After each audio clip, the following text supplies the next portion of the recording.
If you grew up watching Scooby-Doo, Where Are You like I did, then whenever you hear the word hypnosis, you probably picture spinning eyes, creepy music, and somebody mysteriously walking around in a trance. But today's episode is about breaking those stereotypes completely. I'm Kevie the Dreamer, and today we're diving deep into the fascinating world of hypnotherapy with certified clinical hypnotherapist Craig Meriwether. In this conversation, we unpack what hypnotherapy actually is, how the subconscious mind really works, why anxiety and fear can become wired into our nervous systems, and how healing may be possible in ways many people never even considered. We also talk about confidence, trauma, emotional healing, mental rehearsal, and how the mind literally can't tell the difference between what's real and what's imagined. This episode is educational, reflective, eye-opening, and honestly, kind of mind-bending in the best way possible. So sit back, relax, and no, nobody's going to hypnotize you into barking like a dog today. All right, y'all, let's dive in. Freddy, what is it? Freddy! Where are you? You will pay attention for a time, and soon your thoughts shall all be mine. Watch the pretty coin of gold, and you will do as you are told.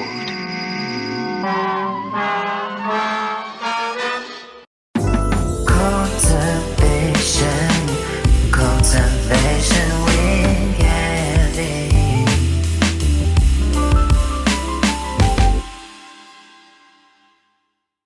This episode of Cultivation with Kevie is brought to you by Podmatch. If you've ever thought about starting a podcast, or if you're a guest with a story to share, Podmatch is the easiest way to connect. It's like a dating app, but for podcasters and guests. I've personally used it to grow my show and meet some pretty awesome people, and it's even helped me to monetize along the way. So if you're ready to get your voice heard, head on over to podmatch.com/cultivation with Kevie and start matching today.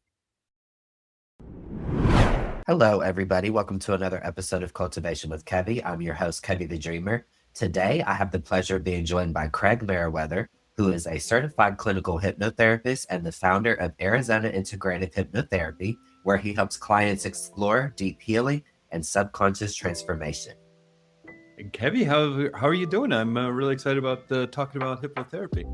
Yeah, I'm excited to have you. I'm doing great. It's wonderful to have you. And again, I'm excited to learn about all that you have to share. You have a lot of experience, and you're going to be breaking a lot of myths today and breaking down some stuff for us. So I'm excited. Yeah, and I appreciate you inviting me on, because I know there's a lot of baggage around the word hypnosis and hypnotherapy, a lot of myths and misconceptions around, which is really unfortunate, because it's such an extraordinary set of tools and techniques to help you relieve the hurt and the pain and reset your nervous system, so maybe you're not experiencing that anxiety or stress or anger. And what's fascinating about hypnotherapy, and again, it's more like this umbrella term used for a lot of different kind of tools and techniques, but what hypnotherapy helps you do is access your own subconscious mind.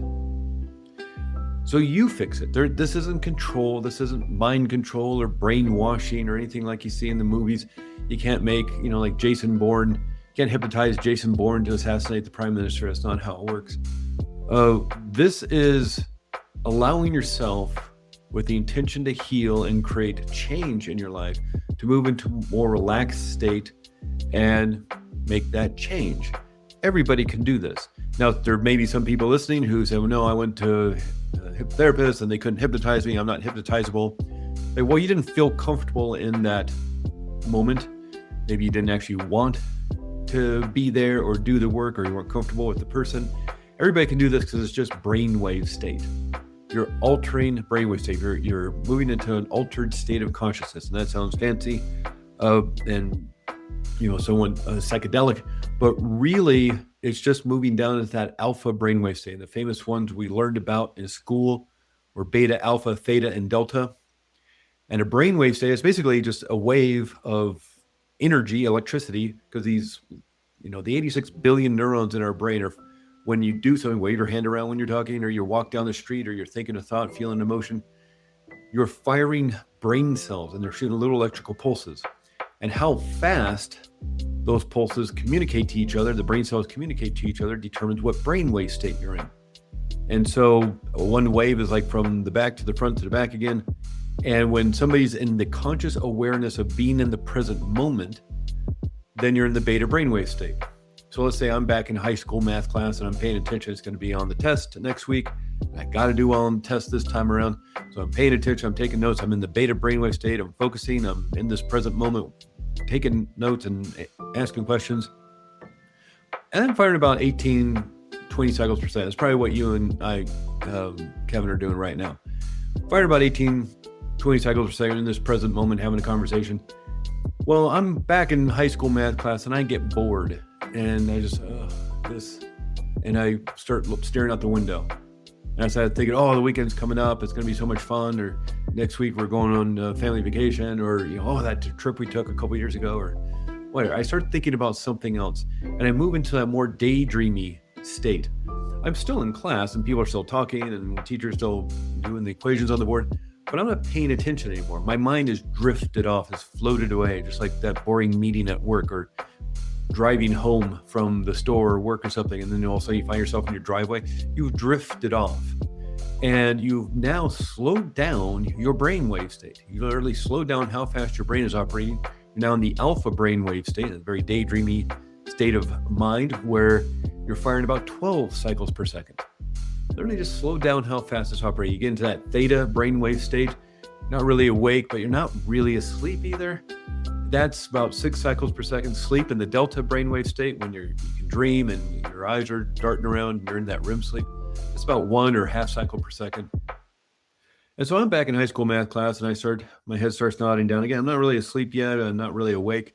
Teacher sees me and says, "Hey, Craig, why don't you come up here and do the problem on the board?" And I just jolt away and I look around. Everybody's staring at me. I'm embarrassed because everybody's staring at me and I don't know how to do the problem on the board. I wasn't paying attention. I've just altered my state of consciousness 3 or 4 times in about 5 minutes, just being there in high school math class. So this is a natural state. Everybody does.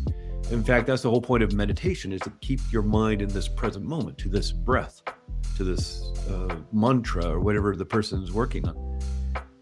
And so the reason people find meditation can be kind of difficult and annoying and frustrating is because it's so hard to keep your mind in this present moment.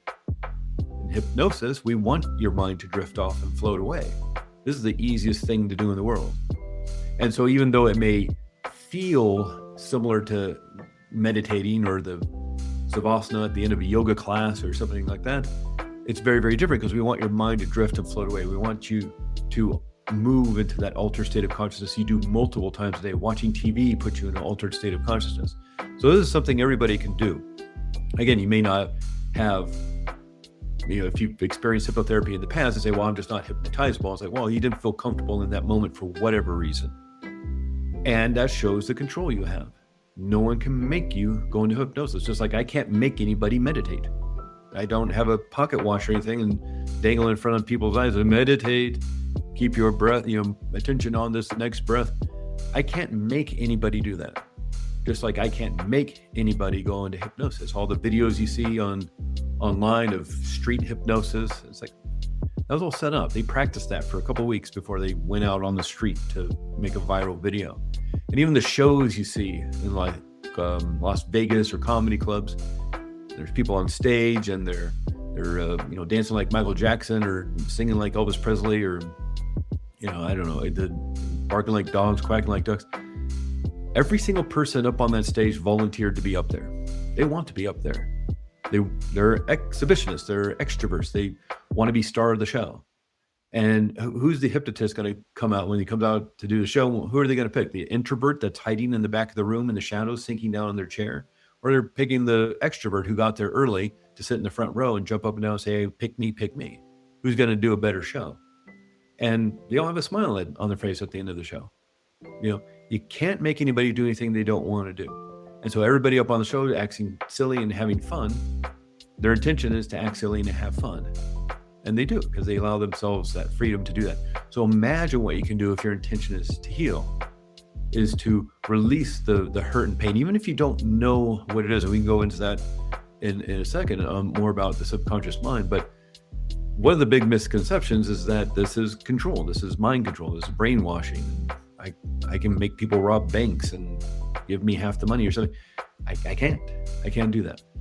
As good as I am, I can't make people do. Otherwise, smoking cessation, helping people to quit smoking would be 100% guarantee. I could guarantee, and I can charge, $10,000 or whatever, because I guarantee you that you will quit smoking, even if you don't want to. But if you don't want to quit smoking, and your wife or your husband scheduled the appointment for you, and you don't really want to quit, but they're annoyed at the smell and the expense, and you just want to negotiate smoking in the garage because nothing works, not even hypnotherapy. It's like, well, then you're not going to quit smoking. Otherwise I could go into every Las Vegas bar and casino and just make people quit smoking, and everybody'd be healthier and happier. I could go into prisons and hypnotize everybody to be a law-abiding, upstanding citizen and shut down the prison system. I could hypnotize my way into the United Nations and hypnotize all the world leaders to create world peace, and I could end war. And they'd make statues to me as the guy who ended war. I can't do that, because you can't make people do anything they don't want to do. So it's a really safe way of creating healing, because you're the one doing it. I don't fix anybody, and hypnotherapy in and of itself doesn't fix anybody. You fix yourself, and that's the power of this. Craig, how long have you been doing this now?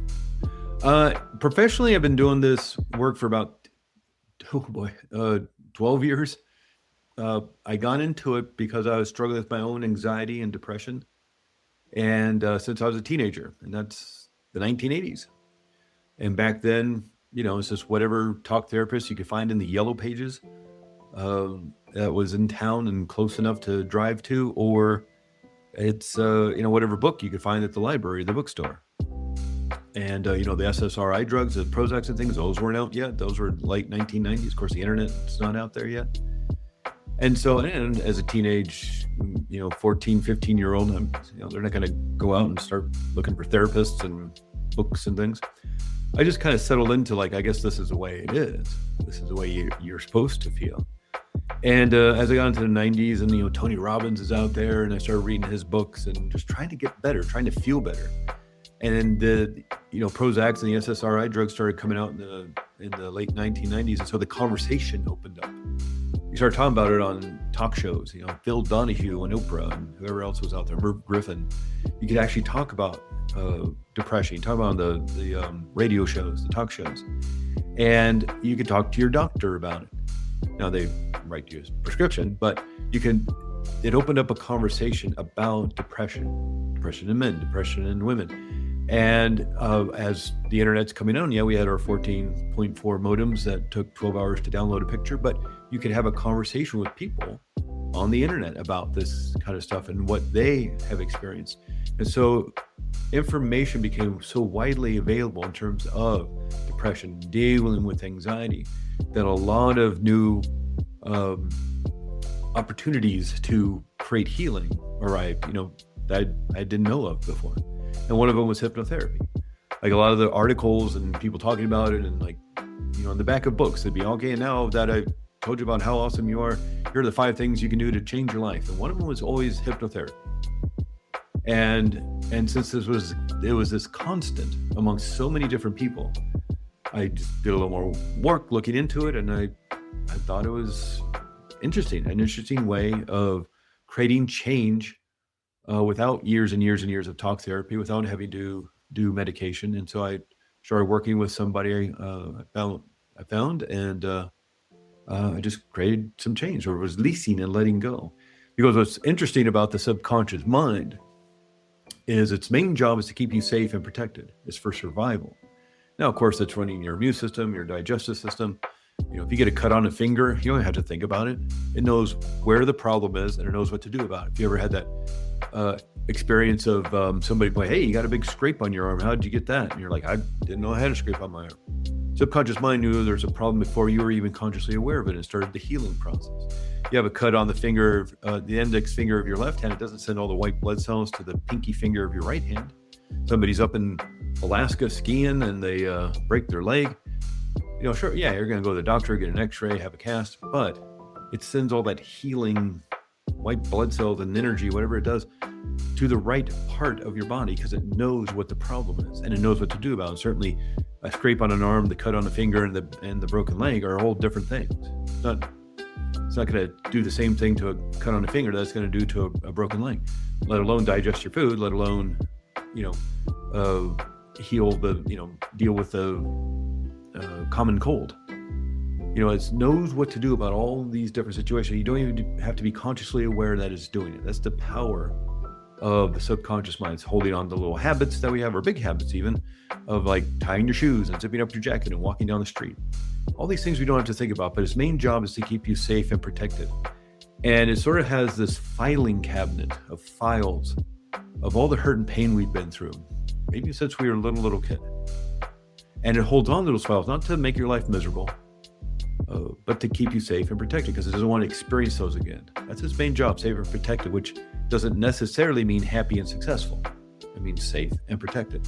And I'll do so by looking out for past hurt and pain you've experienced. And if anything in your world, at work and family and friends, driving down the street, if anything looks unsafe because it maybe matches one of those old files in just a little bit of a way, you'll get the warning signals that there's danger. Now, if somebody pulls the fire alarm in a building, the sirens go off, the lights go off, warning that everybody that there's danger, you need to get to safety.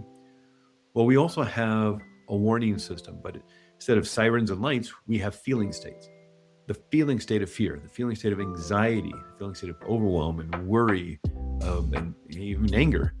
These are warning signals from our mind to tell our brain to change the chemistry to get the warning signal into our body, so we become consciously aware that there's something wrong.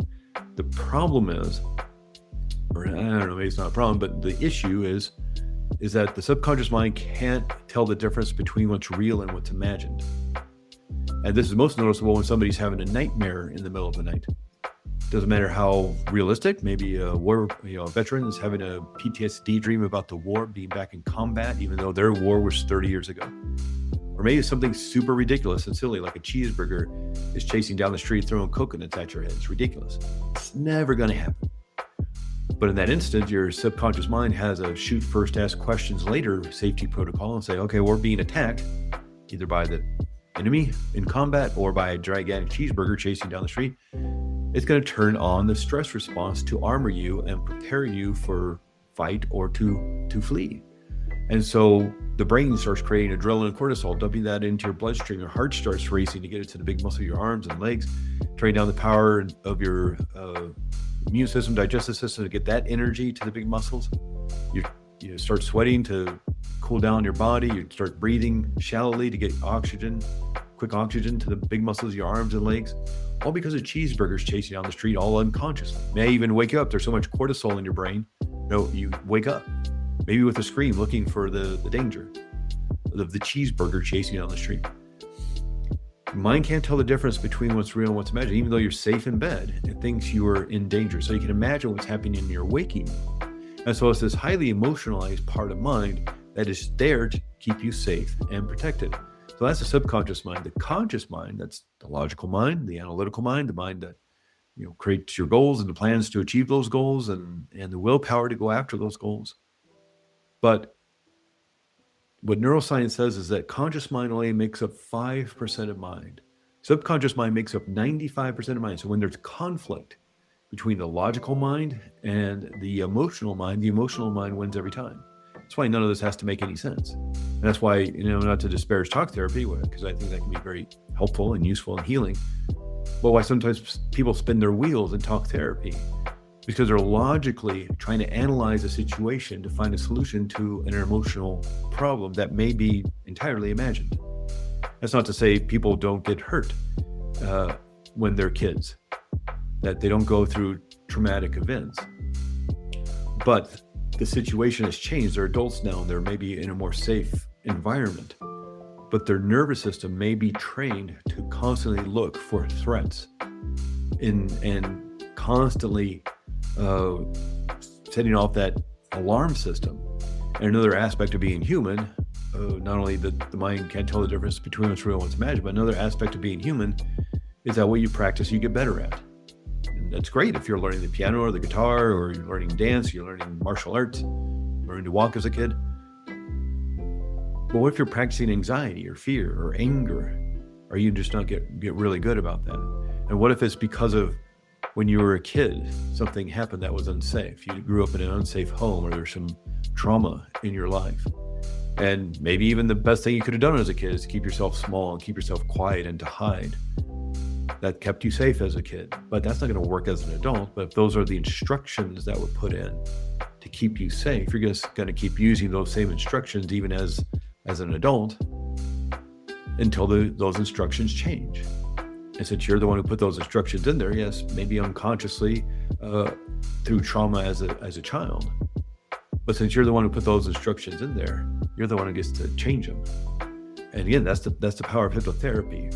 Just by quieting down that conscious level of mind, which we do multiple times a day, naturally, just as part of being human, by doing that on purpose and guiding people into that relaxed state of the alpha brainwave state, that daydreamy state, we can create change within the subconscious mind. And that's why this doesn't have to take a long time. Generally, I tell people, I see people about 3-4 times. That's it. And this is with deep healing work. We get to it the first session. Whatever it is you're interested in working on, we start that first session. Because I might work with people just 1 time or 2 times. I might work with people 7 or 8 times, but just kind of depends on what they're working on. Working on somebody right now, they're just so focused and motivated and craving change in their life. I think I've done 3 sessions with them in about a week and a half because they're just motivated. That's their what they want to do. I'm not prescribing that or diagnosing for them or anything. It's just like, I want to get this work done. When can you see me again? So, let's go next Friday or something. It's up to you. It's your intention on what you want to do, because in and of itself, I don't know what the problem is.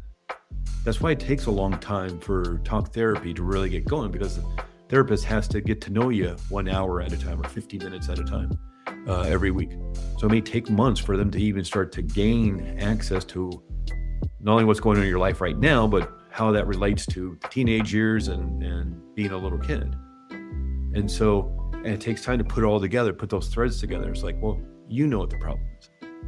And not to say this is your fault or anything, but it's like, you're the one who is creating that emergency state of the alarms going off. If somebody's dealing with some anxiety or some anger or upset or worried or afraid, or lacking confidence in giving the big speech at the conference, you're the one doing that.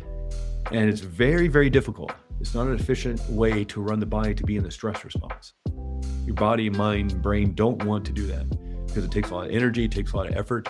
That's what I was saying about the dream. That's a lot of effort to protect yourself from a cheeseburger chasing you down the street. So it'd rather not do it. It will, because it thinks you're in danger.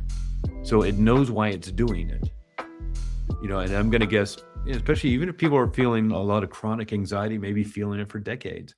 I worked with a 70-year-old woman who, when I asked her how long she'd been feeling the anxiety, she said since she was 19. And then really the second, I worked with her twice. We worked on a lot of the anxiety feelings and issues she was dealing with. And then the second session, we actually went back to the core issue of her being traumatized as a child with some abuse. She healed it.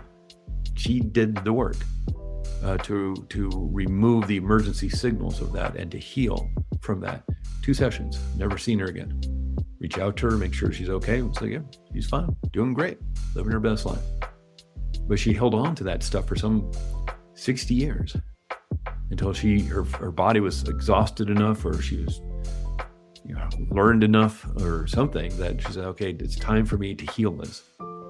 And you take the time you need to heal, and you when you're ready, you'll do the work. But it's up to you. Again, I can't make anybody do anything they don't want to do. And even in that situation, it's like literally her intake form said anxiety. That's it. Like literally the only thing she put on her intake form. Some people write 8 very detailed paragraphs, which is great. It's nice to have a big old target, to move towards a bullseye, to move towards and to understand how you see the situation. Other people, she just wrote 1 word, anxiety, and that's what we work on. She knows what that means. And since I'm not the one healing her, I'm not the one that's going to fix her. I'm going to guide and facilitate and lifeguard the situation and help move through any sort of blocks or walls to that healing. That's my job, but she's the one that's going to do the healing. when you're ready, you'll do it. Kevie. I wonder if that ghost clown is still here in the big top. Let's, give a look.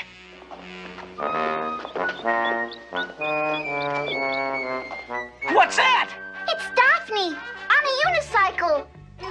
She can't even ride a bicycle.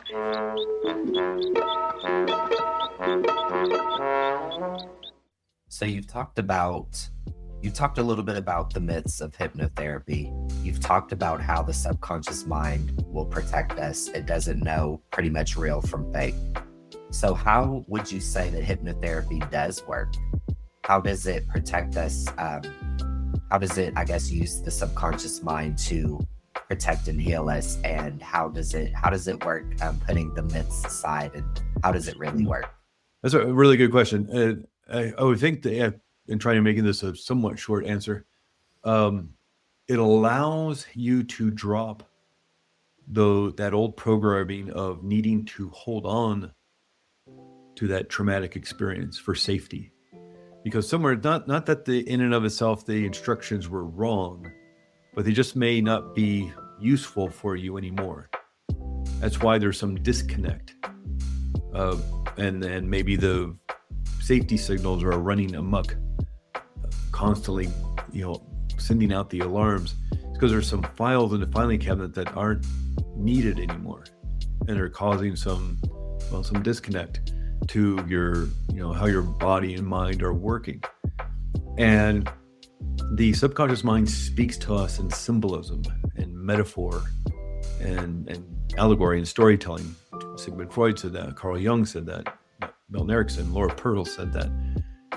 And we use symbolism, metaphor, allegory, imagination to speak back to the subconscious mind. And in terms of creating this healing, it may just be as simple as feeling that anxiety in wherever somebody may feel it. Maybe they feel their anxiety and their chest gets tight, or maybe their gut or their stomach, or maybe their throat or the neck or the head or somewhere, as somebody was in their fist. So wherever you're sensing it, or that anxiety or the stress, that overwhelm, there's that famous book, The Body Keeps the Score. It's somewhere in your body. You can tell where it is through just a knowing or a feeling. And then we may want to operate in different parts of the brain. So turn it into a color. Is it a shape? Does it look like a fog or a smoke or a cloud or a box or a square or something round, a ball or something? And you're going to take it out. Your subconscious mind is showing you where the hurt and pain is. Now take it out. Now, are you literally taking out a spiky red ball of trauma? No. But your mind can't tell the difference between what's real and what's imagined. And in this symbolic and metaphoric healing, as we speak to the subconscious mind in metaphor and symbolism, as it speaks back to us in metaphor and symbolism, we create healing. You create healing because you're telling me where it is, even what it looks like, what it feels like. And it's your subconscious mind showing you what needs to go. And so we set that up as like, well, now in a moment, your subconscious mind is going to show you what needs to be released and removed in order to create healing around this. That's the instruction. That's the computer code entered into your subconscious mind that you want there, because you're in my office, or we're over on a Zoom call, which is where I do most of my sessions nowadays. That's how simple this is. You can do this over Zoom because you feel relaxed and comfortable in your homes. And again, I'm just guiding the situation. This isn't a massage. I'm not doing the work for you. And so we do this over Zoom. I work with people around the country, around the United States, around the world I work with. And so we can do this work wherever you are, meet you where you're at, and you do it because you're the one seeking the healing, and you know what the problem is, even unconsciously.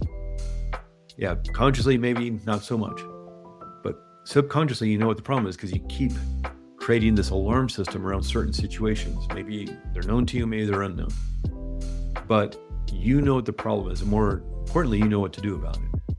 And so in terms of therapeutic hypnosis, it's a big umbrella term for a lot of different techniques, and depending on what somebody wants to work on, we use different techniques. Or it may be important to go back to the origin of the hurt and pain to reframe and refocus and to heal the child if that's necessary. Or it may just be, let's just cut the cords to that old hurt and pain and move forward. Depends on what the person needs. And maybe as simple as just asking, while in that, state of hypnosis, that relaxed state of mind and body, may be as simple as, oh, okay, well, A or B, which feels best to you, what's your intuition telling you?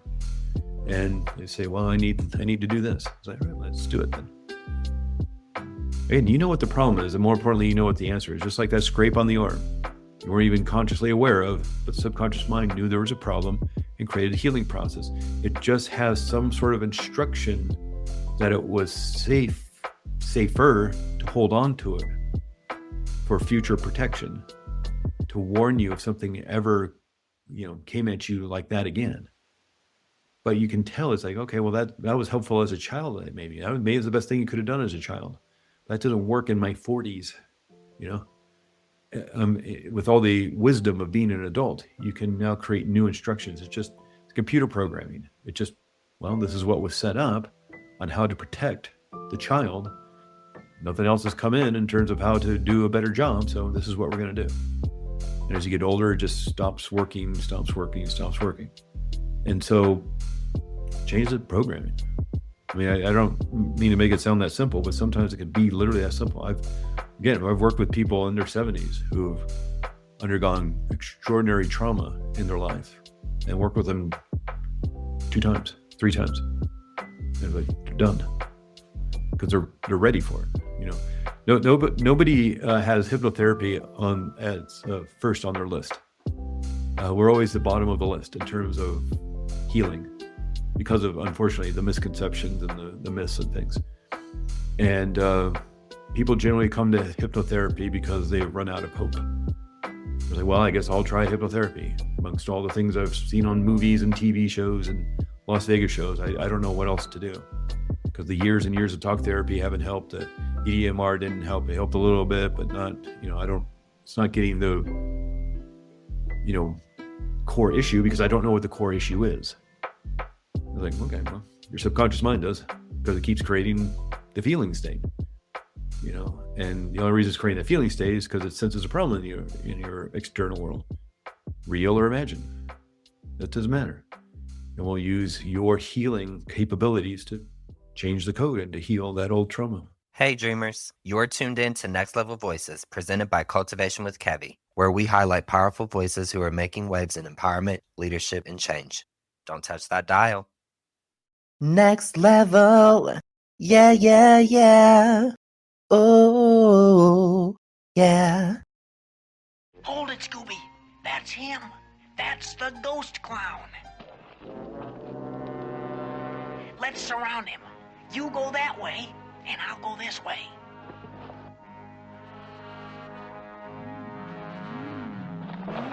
Watch the pretty coin of gold, and you will do as you are told.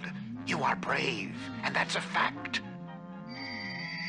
So you will do the Lion Tamers Act. So it actually is possible to eliminate anxiety. Yeah, and to a certain extent, you don't want to eliminate anxiety totally. It's very, very useful. Fear and anxiety, that's what keeps you from walking down the dark alley at midnight, even though it's a shortcut home, from the bar or whatever. Take to the lighted streets where the people are. Even though it's going to take you a little bit longer, it keeps you from peering over the edge of the Grand Canyon too far. It keeps you from petting the nice bear that you meet out in the woods of Alaska. A certain amount of fear and anxiety is necessary just to keep us alive. And when out of the corner of our eye, we see that car going towards the red light, even though we have the green, we slam on the brakes. So I even think, you want that. So in and of itself, we don't want to totally eliminate anxiety and fear. It just needs to be used appropriately. And if it's being used as an alarm system for something that happened 50 years ago, well, then maybe, that needs to change. So sort of like this, if the fire alarm in the building keeps going off every time somebody turns on the microwave, like, well, that's not good. Every time somebody microwaves popcorn, the fire alarm goes off, the sprinklers go off, and that's no good. Because, Janet is microwaving popcorn twice a day. But you want that fire alarm there just in case there's a fire, And so you don't necessarily want to get rid of that safety protective system. It just maybe doesn't need to be constantly going off because of danger it perceives due to something that happened maybe a long time. Maybe it happened last week or last month or a year ago, or maybe it happened decades ago. But again, you're the one who put that information in there again, probably unconsciously, maybe as a child, certainly through a traumatic experience. It wasn't your fault. It shouldn't have happened. It wasn't fair. I'm not here to blame the victim, but you're the one who put it in there. Those files in that filing cabinet of your subconscious mind, which becomes extraordinarily empowering, because that means you're the one who can take them out and change the programming. And that's what hypnotherapy helps you do.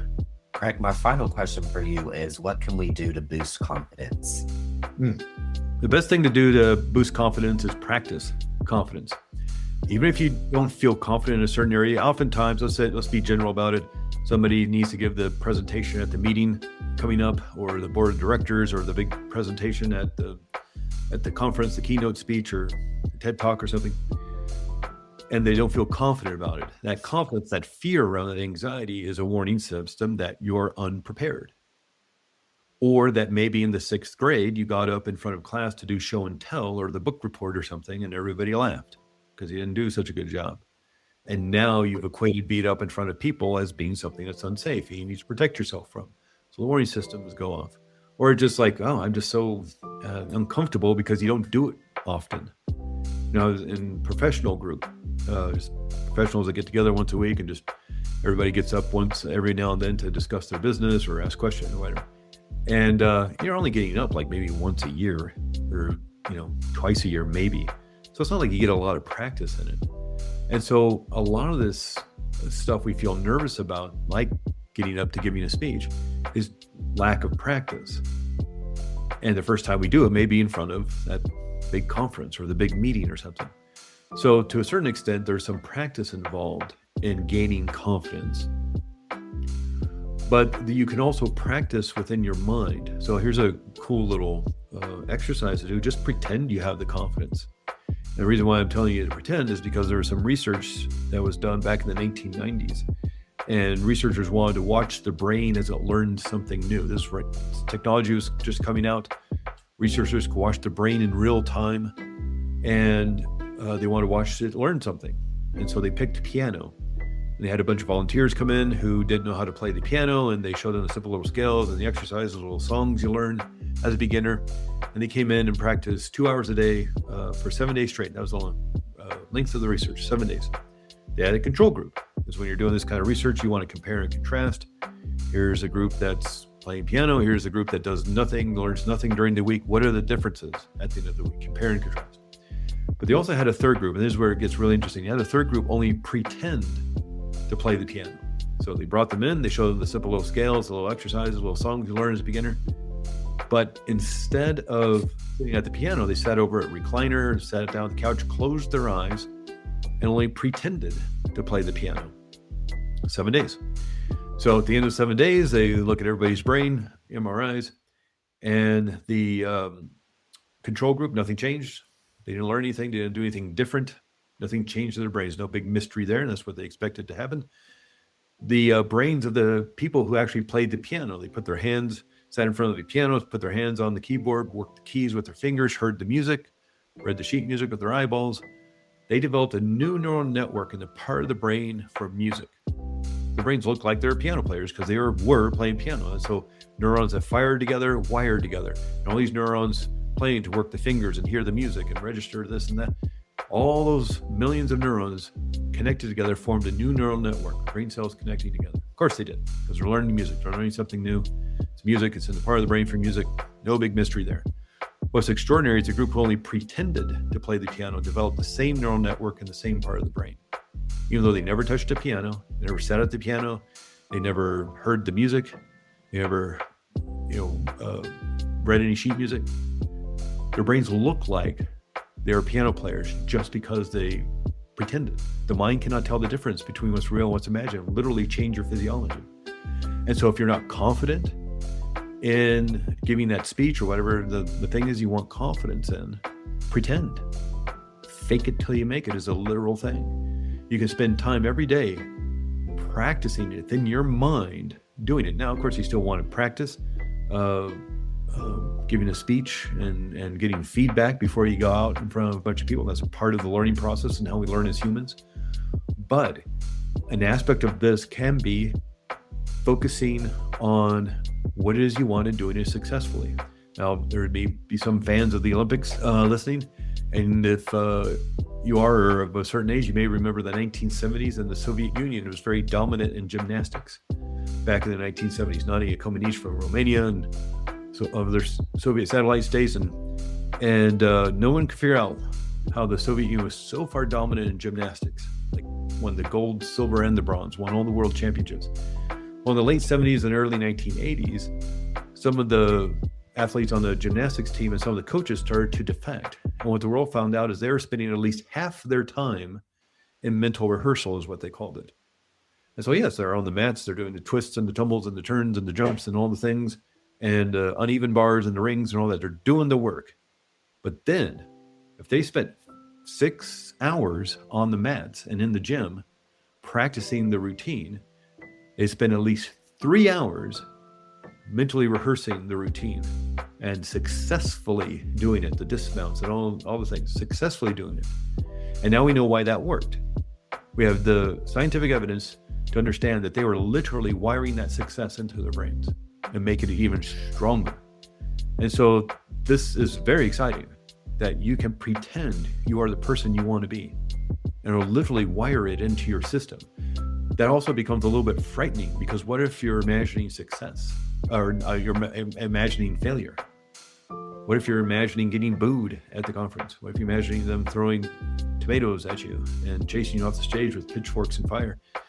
What if you're imagining, not doing well at the board of directors meeting? Are you not literally wiring that into your system, into your brain? And so this is where you got to be very careful about what you start practicing within your mind. And if you're out there calling yourself a loser and you can't ever get anything right, and you certainly aren't going to be able to get through a speech at the conference, are you not literally wiring that into your brain? And what are the chances that you're going to be successful if you're calling yourself a loser, 20 times a day? And so this is where this becomes extraordinarily important. Watch what you're saying to yourself. You want more confidence? You're confident in a great many things. Tying your shoes, boiling water to make pasta, driving a car, maybe riding a bicycle, walking down the street, maybe. You're confident in great many things, zipping up a jacket. Oh, those are small things. They weren't at the beginning. They were very difficult. Watch a kid learn to tie their shoes, or watch a kid learning to walk when they're like 12 months old. It's very difficult. Now you kind of brush it off because, you do it. You're good at it. Yeah, that's confidence. And that confidence lives somewhere in your body. The body keeps the score, keeps a good score too. Where do you feel confident in your body? What color is it? Is it a shape? Does it have a feeling? Let's make it bigger. Let's say confidence is a dark blue. Well, make that dark blue bigger and make it actually fill your entire body from the top of your head to the tips of your toes all the way to your fingertips. And now, with this blue energy of confidence within you, maybe forming this aura of life energy around you, now give that speech. Mine can't tell the difference between what's real and what's imagined. If you fill yourself with the dark blue energy of confidence and give that speech, you're just like wiring yourself. And that's the practice of this. I don't have a magic wand to like all of a sudden just tap you on the head 3 times and people are confident. There's a practice to it, and there's even an imaginative practice to it. But you can get confident in anything, because it's just basically a state of mind, right? People weren't confident at 12 months old that they could walk, or at 3 years old that they could tie a shoe. You are now, but it took some practice. But also there's a feeling state to it, and if you can enhance and strengthen that feeling state, you can attach it to anything. That was a long answer to maybe a short question, but you have the ability to become confident in whatever you like, because you're confident in a great many things. Love that. Yeah. So today you are offering a free 20-minute consultation call for those that are listening. Yeah. And and it's not just today. That's just if you ever need to, whether it's today, tomorrow, next week, or 6 months from now, yeah, if you want to have some issues you'd like to discuss, and whether hypnotherapy might be a good match, whether I might be the person that is a good match to work with. Happy to talk to you over the phone, emails, even text. And like I said, generally I do my work over Zoom. Like today, I have 3 sessions. 2 of them are Zoom. One's in person. I live in Flagstaff, Arizona. If you just happen to be driving through to the Grand Canyon or Sedona or Phoenix or something, and we're driving from Albuquerque to LA, Route 66, you can drop on by. Happy to work with you in person. But like I said, probably 85% of the sessions I do nowadays are over Zoom. And yeah, happy to talk with you about hypnotherapy, go more in depth about what you're interested in working on, and give you information you'd like. Well, everybody out there listening, if that is something that is beneficial to you, the link to schedule that will be right here in the show notes of this episode. Craig, thank you so much for your time. This has been very informative. I've learned so much today. Oh, thank you, Kevin. And I appreciate you having me on and talking for a bit, because it's such a fascinating subject. I mean, we could probably go on a 10-hour conversation and still barely touch the surface of it. So I appreciate you inviting me on. Absolutely. Thank you for your time and your expertise. I really appreciate it. Everybody out there listening, please support and follow Craig. And until next time, God bless and take care. Thank you so much. And see you next episode. Thank you. You're tuned in to Kultivation with Kevie.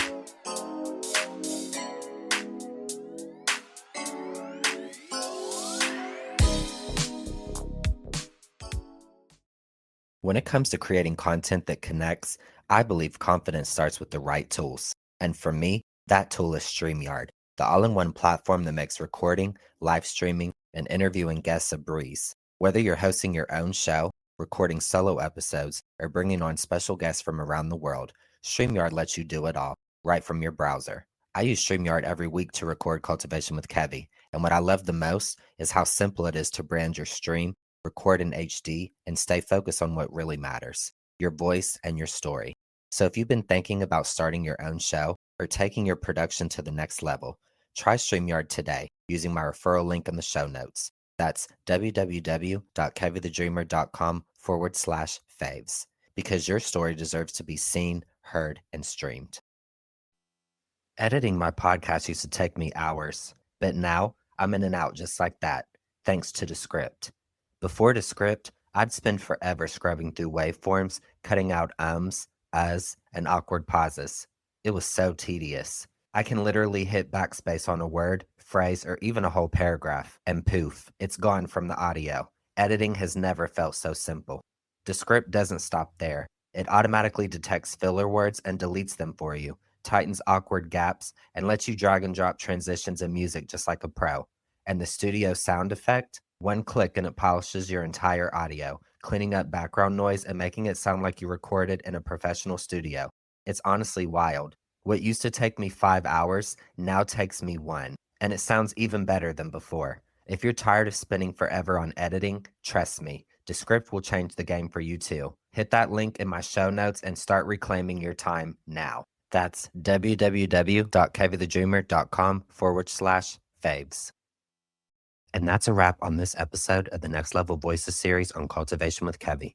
Thank you for spending your time here with me and for being a part of these meaningful conversations. Your presence here truly matters. If you enjoyed this episode, please follow or subscribe to the podcast, leave a 5-star rating, and share a review about what resonated with you. Your support helps amplify these voices and grow this community of empowerment. Until next time, keep showing up for your next level. Thank you for listening. Back up there, Simba! Roll over, Simba! Craggy!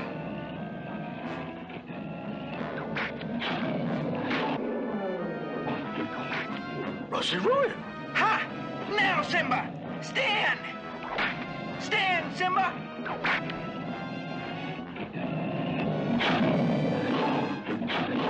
Raggy? Very good. But now the ghost clown strikes. Ha! Ha! Back, Simba! Back! Ha ha! Ho ho! Hey hey!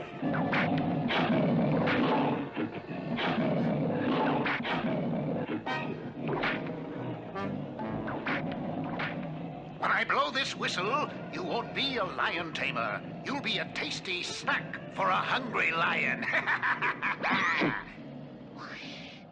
Kevie.